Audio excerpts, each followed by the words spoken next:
How's it going, ladies and gentlemen? Once again, I'm Nev from Nev's Tech Bits, and one of my kids' toys is broken down. The Vtech Call and Chat. You could call people up and chat, but one of the really interesting things with this is it had a dot matrix LED display. So it's basically like a Game Boy display here. And it was just interesting how much they could get away with on this. Once again, unfortunately, it's broken, which means I could take it apart.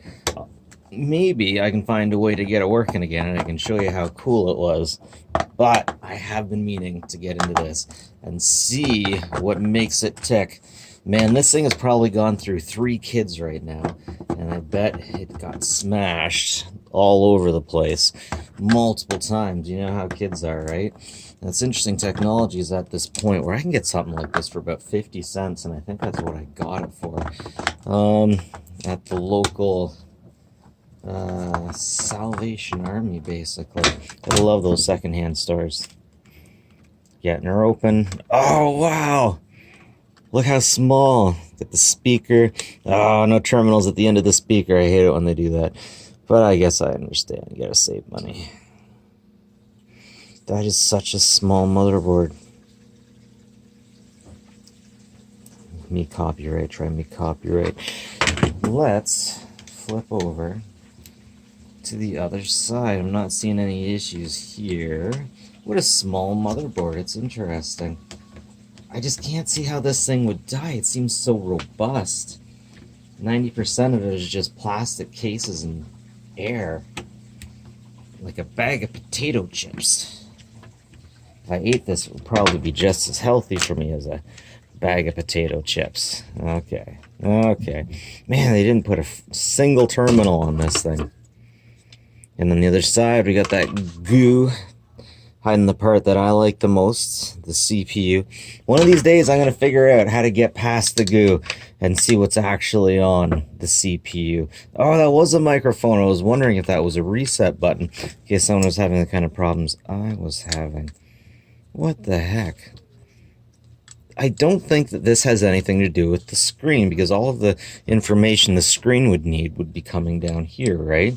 So what's up with these pickups?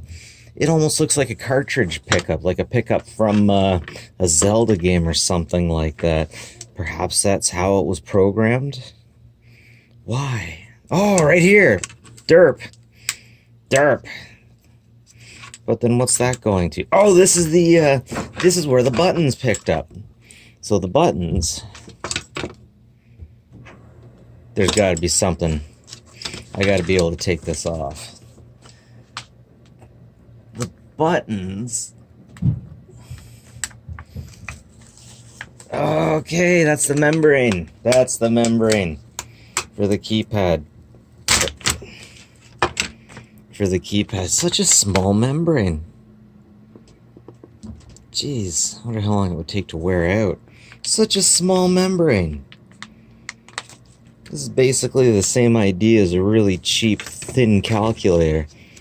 Okay, so the pickups here are to pick up the button presses. The button presses. It just looks so much like it's a cartridge kind of thing. That's interesting. That's interesting. And that must be where the memory for the ROM is.